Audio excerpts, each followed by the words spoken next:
Dear students, very good morning and welcome to the lecture series session on PC402 nanoelectronics.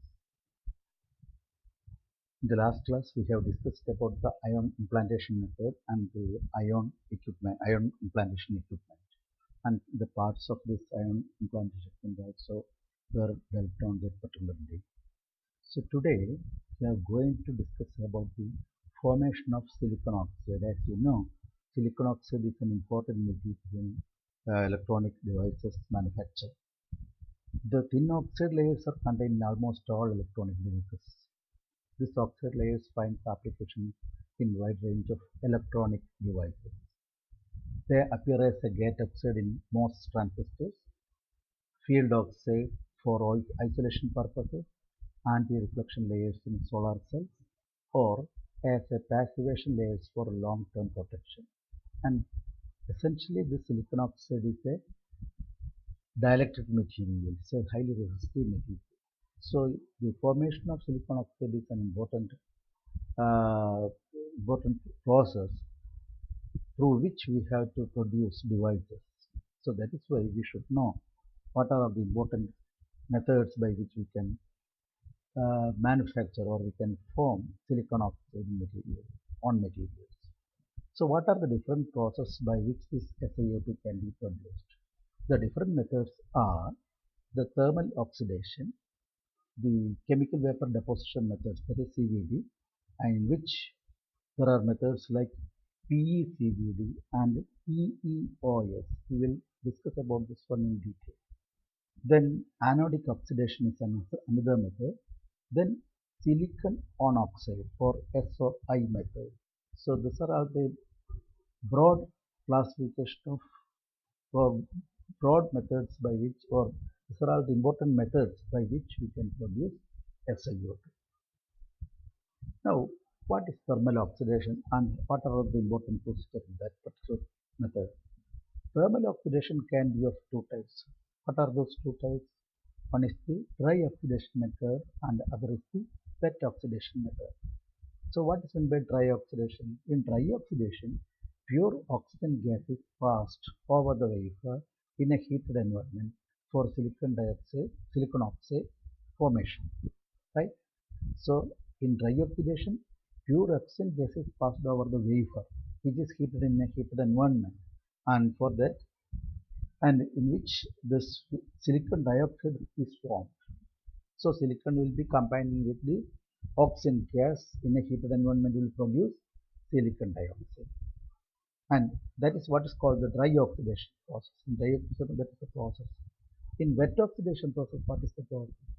In wet oxidation, oxygen for oxidation is liberated by the passing nitrogen through water. So that is the basic difference.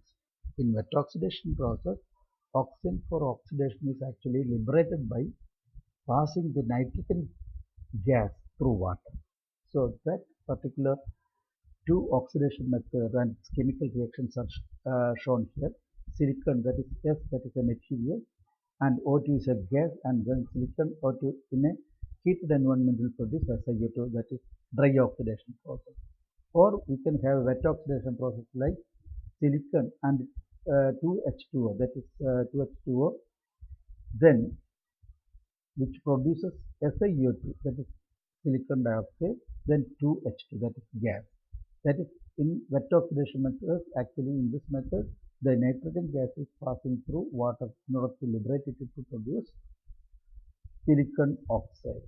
Okay, that is silicon oxide, because when nitrogen gas passes through water, what happens? It is liberated oxygen, and that oxygen will be reacting with the silicon material, so that silicon oxide is produced. That is this particular chemical reaction gives us.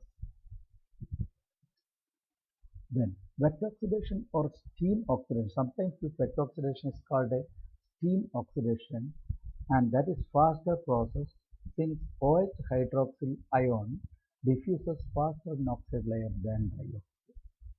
That is why wet oxidation is actually a faster process. But the oxide layer formed will be less dense than that obtained in dry oxidation. But what is the nature of the oxide layer formed? The nature of the oxide layer formed is such that it is less dense. It is the density of the layer formed is less, and compared to what? Compared to dry oxidation process.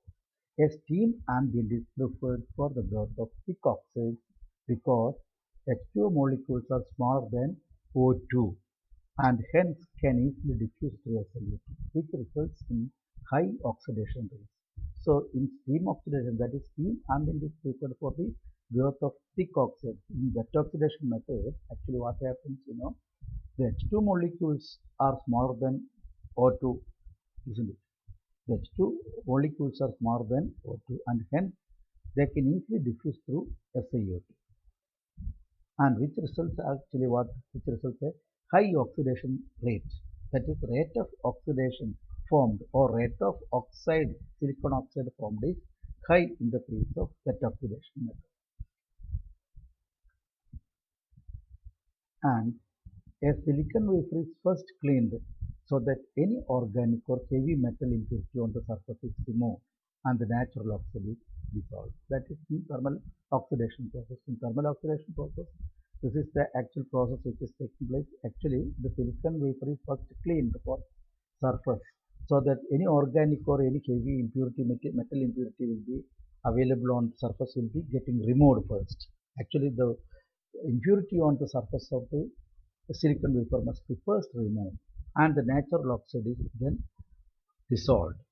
Then the wafer is inserted in a quartz tube heated to a temperature of about 1100 degrees centigrade.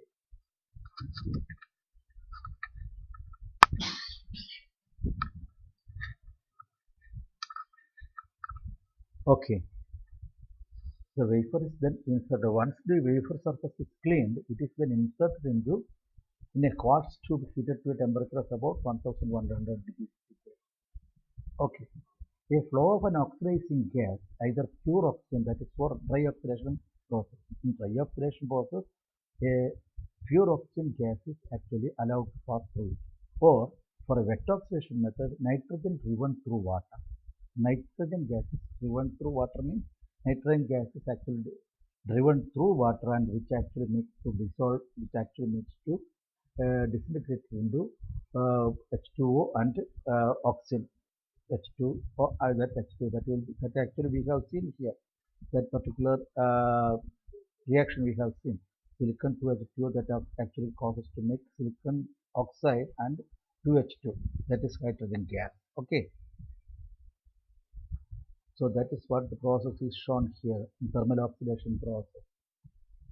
So wet oxidation process, and here the flow of an oxidation gas either pure oxygen in the case of dry oxidation or nitrogen driven through water, that is for wet oxidation is maintained. When oxygen penetrates into the surface of the silicon wafer, then what happens? The Si surface reacts with oxygen and forms silicon oxide. So the process is very simple. Only thing is that the silicon wafer is actually placed into on a and inserted in a quartz tube where it is heated to a temperature of 1100 degrees centigrade. Under this condition, oxidation gas is allowed to pass through it, and that actually makes to produce SiO2 in the case of dry oxidation. And in the case of wet oxidation method, actually this oxygen is actually liberated from the water through the application or through the nitrogen which is given through this water.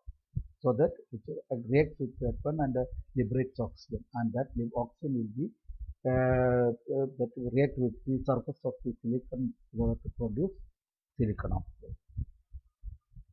So when oxygen penetrates into the surface, the Si surface reacts with oxygen and forms silicon oxide. So these are all the thermal oxidation methods. In thermal oxidation method, it can be either a dry oxidation process or wet oxidation process. Actually, it is a subclass of thermal oxidation. Thermal oxidation actually this is the process in which either it can be a dry oxidation process or wet oxidation process.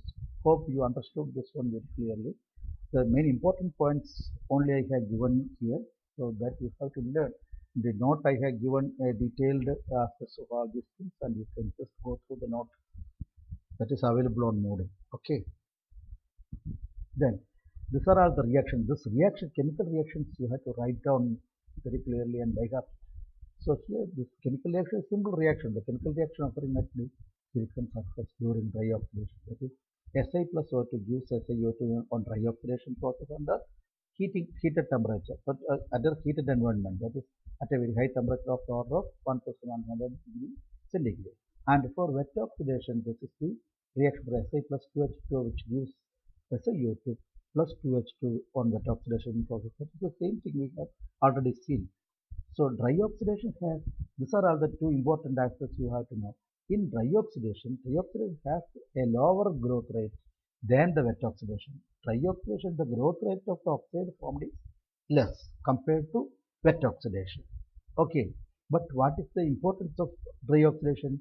The oxide filling quality is better than the wet oxide filling. That is very important. Though the great growth rate of the dry oxidation is less, but the oxide filling quality is very high compared to what? Compared to wet oxidation process. Oh, on the other hand, conversely, wet oxidation process has a significantly higher oxidation rate. That is, it can produce oxides in a faster rate, in a higher rate compared to dry oxidation. But the oxide filling quality is not that much improved as that of dry oxidation. These two important aspects you should know in dry oxidation and wet oxidation. Okay. Now, formation of silicon oxide by TEOS method. Actually, what is the TEOS? You know, TEOS is actually tetraethyl orthosilicate. So this is a chemical vapor deposition process. TEOS is a chemical vapor deposition process. So in chemical vapor deposition process, here we will be discussing about PEOS decomposition or PEOS deposition method of silicon oxide. Okay. So for the technical alternatives of that thermal oxidation, actually what we have seen earlier is a simple process of thermal oxidation, and the technical alternative for this silicon oxide formation or manufacture of the silicon oxide in alternate method is either by CVD, and in CVD either you can rely upon PECVD, that is plasma enhanced CVD oxide formation, or you can have a CVD process by TEOS deposition. Actually, essentially TEOS is a chemical vapor deposition process. Okay, a version of CVD process. So now we will concentrate on TEOS deposition. What is meant by TEOS deposition? So whenever you are asked to explain the different methods of silicon oxide formation, means you have to write down first one, thermal oxidation. Thermal oxidation, there are two methods, dry oxidation and wet oxidation. Then by CVD process, in CVD process either you can have a PECVD system or you can have a CVD by TEOS method, deposition method. The CVD process, that is the version of the CVD process which is TEOS, tetraethyl orthosilicate deposition process. So what is this TEOS deposition? That we will see. TEOS is a liquid at room temperature. So this particular material is actually a liquid at room temperature. Its chemical structure is shown in the figure. We will see the chemical structure here. This is the chemical structure of the TEOS for silicon formation, silicon oxide formation. Okay, structure of the TEOS is this one. So this one you have to write down and you have to learn it. Okay, so very simple. It's SI here. So or CCH or CC like this. So this is the orientation of the part molecules. So that is shown here. Now, in the TEOS process, a feed gas, usually nitrogen, the feed gas in most of the cases in the oxide formation, silicon oxide formation, is the nitrogen gas only. In the TEOS process, a feed gas is driven through a container filled with tetraethyl orthosilicate, TEOS. That you should by heart, tetraethyl orthosilicate. And that is actually shown here. That chemical decomposition is actually shown here. Now, this enriched nitrogen gas, actually nitrogen gas is a feed gas, and this enriched nitrogen gas to the wafers. where SiO2 is deposited on their surface. This enriched nitrogen actually, when it is flowing through this one, causes to produce SiO2, and that is deposited of the wafers over the wafer surface. The following reactions takes place in the process. This reaction, chemical reaction, you have to by heart anyway.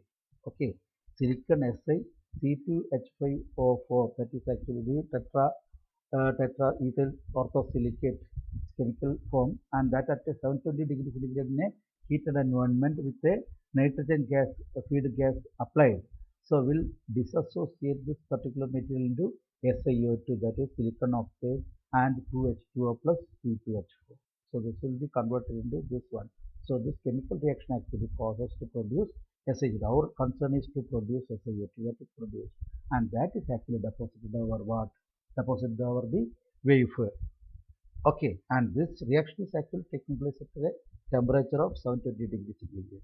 That also you should understand. These are all taking place at a temperature environment. Okay, so TEOS slowly hydrolyzes into silicon dioxide and ethanol, that is this one, ethanol, when in contact with the ambient moisture, that is H2O.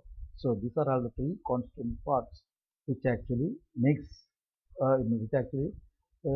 the product of this dissociation of this particular material heated under an environment of 720 degrees centigrade with the when applying with a feed gas through it, that actually makes to, or that actually causes to produce, or the product of this reaction is actually this one. And here the SiO2 is the silicon dioxide that actually deposited upon the wafer under the heated environment. In this heated environment, what happens? Silicon dioxide actually, uh, this reaction actually causes to produce silicon dioxide and ethanol, and then in contact with ambient moisture, that is water. Okay, now this is the silicon dioxide TEOS equipment, or this process is actually taken place in this particular equipment. So this is the equipment which actually has this is the tetraethyl orthosilicate in the form of a solution, in the form of a liquid solution, in which the carrier gas, that is the nitrogen gas, that is the feed gas, carrier gas is applied. So when it is applied, what happens in a heated environment? Where the heated environment is there? This is the induction coil with the heater and our chamber. This is the heating chamber in which these are all taking place. When this nitrogen gas is applied here, this will be dissociating water, SiO2 and all those things, which comes here and under the heated environment here. These are all the substrate. This is silicon substrate. Over the silicon substrate, this silicon dioxide is actually deposited under heated environment. So this is actually holding. This is the holder graphite carrier of this silicon substrate. Okay, this can be either graphite or aluminum carrier which carries the substrate over which the silicon dioxide oxide deposition is taken place. Okay, so this is the that particular device, and through which I had told you this is actually taking place under heat environment, and heating is actually done with the help of this induction coil heater. So and the flue gases and other things will be escaped, but that will be going out through this outlet. Okay, depositing over this particular oxide, that is silicon oxide, upon the silicon substrate wafer. Okay, so this is the TEOS process, and this figure also you have to draw and by heart.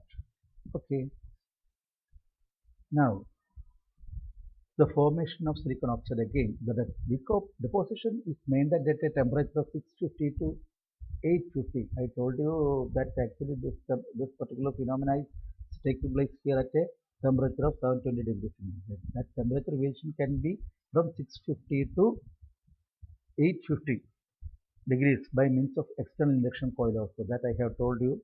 This is the induction coil and all the things I have explained now. And TEOS finds only limited applications because the deposition temperature is greater than 650 degrees centigrade, prevents its use after metallization.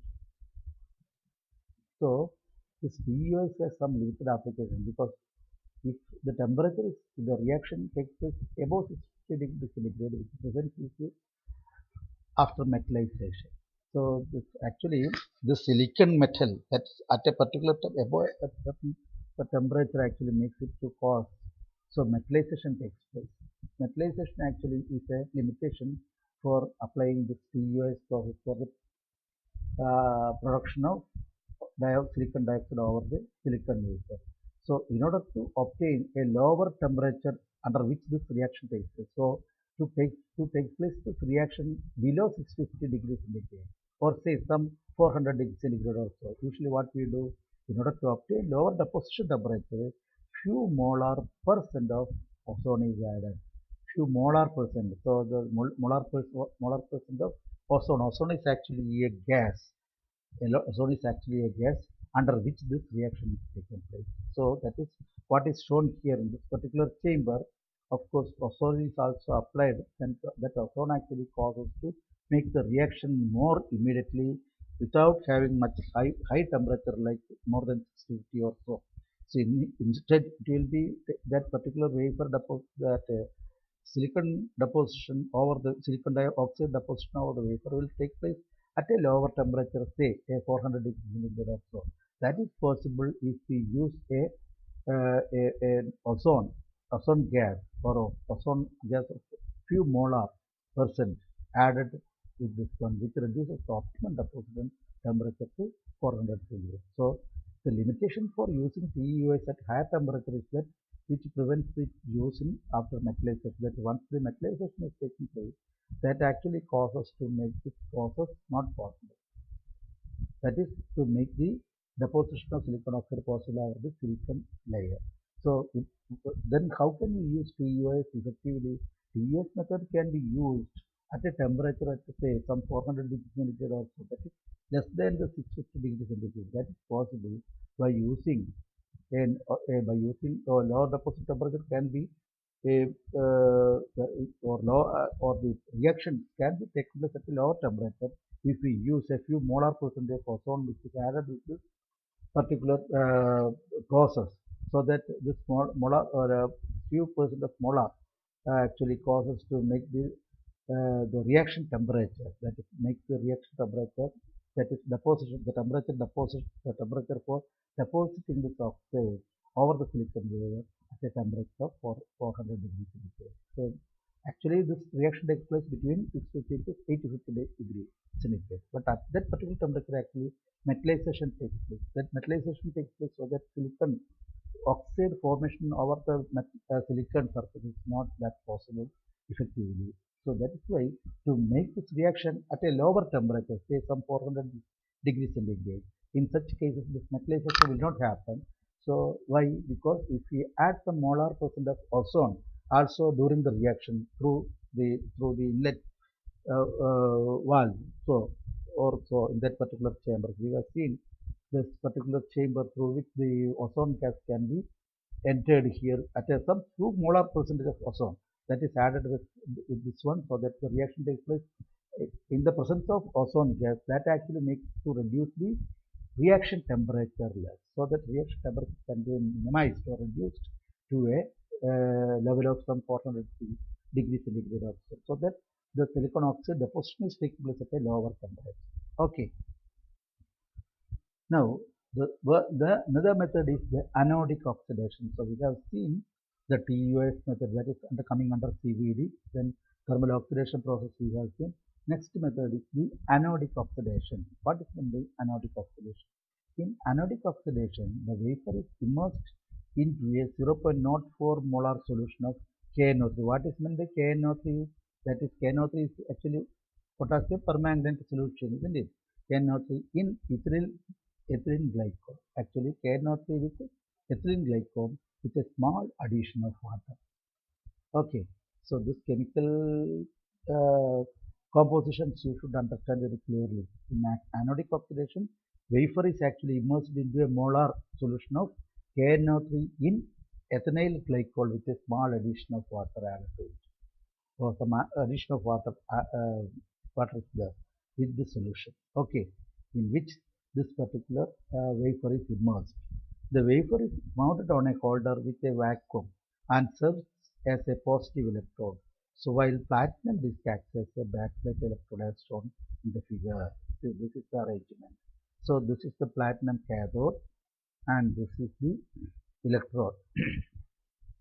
Okay, so here this is the electrode having the positive anode, that is substrate is placed here on a carrier substrate and that is placed as anode, that is actually positively charged and on this particular device, and this is the electrolyte, and here this platinum that is given here. So the wafer is mounted on the holder with a vacuum and serves as the positive electrode. I told you therefore this is the positive electrode, this is the substrate, and that's actually giving a positive charge like this. Now the platinum is acts as a backplate electrode. That is backplate electrode means that is negative electrode. That's the backplate electrode that is negative here. That is shown here. And this is the chamber. This is the chamber in which all these are taking place, and this is the electrolyte. And this process actually taken place in a evacuated environment. That for the purpose that we have a vacuum pump which is not shown here, but it is actually taking place in an evacuated form, and this is the substrate. Okay, and this is the seal ring, of course, to make this a vacuum, airtight compartment or airtight chamber. Okay, so this is the anodic oxidation chamber, and here how the anodic oxidation is taking place. The schematic diagram is shown here, and this schematic diagram you should draw and understand how things are being done. Okay, now you have to discuss, you have to mention about the reaction takes place. The current causes a reaction on the surface of the silicon. Current causes a reaction. What is that reaction? The reaction is silicon plus 2H2O plus 4H gives SiO2 plus 4H. Okay, 4H ions, actually 4 ions. So then again CH2 plus, that is ethanol, we have actually making this with an environment of what? In an environment of ethylene glycol, isn't it? So that is why, so here the CH2OH plus CH2OH, CH2OH gives, what is CH2OH gives? CH2OH during reaction gives 2HCHO plus 2H and 2E, that is electrode, isn't it? 2E is the negative charge actually. 2E. So 2H2O plus O2 plus 2H, actually this is the reaction actually taking place during this particular current is passing through this one. Actually when current passes through this one, this electron movement, actually the electron liberation, that shows this electron liberations and the reactions. So this reaction and the particular reaction and the changes, chemical changes taking place here, you should understand it with chemical equation. Okay, so that is very important. So in anodic oxidation technique, the quality of the oxide formed is too low. So in anodic oxidation, the quality of the oxide formed is very low, and the process is very time consuming and not compatible with other applications. So in many cases, this anodic oxidation is not a proper choice for the production of silicon oxide. If at all other methods are there, then we will go for the other methods and we will not choose this one. But the reason being, in anodic oxidation, the quality of the oxide layer formed is very poor, and as of course it is not not a standard or it is not a regular or a good layer formed or oxide layer formed, and the process which is very time consuming and not compatible with other applications. Okay, so these are the silicon oxide formation, which is how this formation of silicon oxide is done. Okay, now we will go for another method that is also a very widely used method for the production of silicon oxide, that is the Solgel technique. So Solgel technique, of course I have given the Solgel technique in an elaborated way in your note. So Solgel technique actually it has got a chemical process as such. Then how it works in order to produce silicon oxide, and moreover the same Solgel process can be used for the production of nanoparticles also. Nanoparticles. So this method is more or less same because the process is same, whether it is for the formation of silicon oxide or whether it is for the formation of nanoparticles. Actually, nanoparticles means that is silicon oxide will also come under nanoparticles in the form of particles. Okay, that is why this process which I have given in your note in a very detailed way, you should understand how this process taking place with a diagram, with a schematic diagram I have given. In Solgel process, there are sol and there is a jelly-like thing. So these things we will discuss now. In Solgel process technique or in Solgel process, a suspension of oxide particles in an organic solvent is distributed over the wafer. That is the first process. In Solgel process, suspension of oxide particles in an organic solvent is distributed over the wafer. So over the wafer, the organic solvent is first distributed. Okay. So what is this organic solvent? Is actually a suspension of the oxide particles in the is available on this organic solvent. A centrifuge facilitates homogeneous distribution of the liquid on the wafer. So a centrifuge that actually causes to make the a uniform or homogeneous distribution of the liquid on the wafer surface. Okay. Then the wafer is baked and the solvent evaporates. Once this solvent is made available uniformly over the wafer surface, the wafer surface is heated up in a temperature environment, or that is what is called baking. So wafer is baked and the solvent is evaporated. The required temperature for this process will be from 500 degrees centigrade to 800 degrees. Then oxide can have the quality of gate oxide. Then in such cases under this temperature, when this reaction takes place, the oxide will be formed and that oxide over the wafer is the gate oxide. That is actually a good quality gate oxide. Okay. Then that is the basic technique involved in Solgel process. The detailed aspects on this particular process we will see in the formation of nanoparticles or fabrication of nanoparticles. Basically, the techniques or the process involved is one and the same, whether it is silicon oxide or nanoparticle, because silicon oxide is a form of nanoparticle only. So that is why when Solgel process starts, we can write down the Solgel process as such given in the note that you have to learn in a very detailed way. Okay.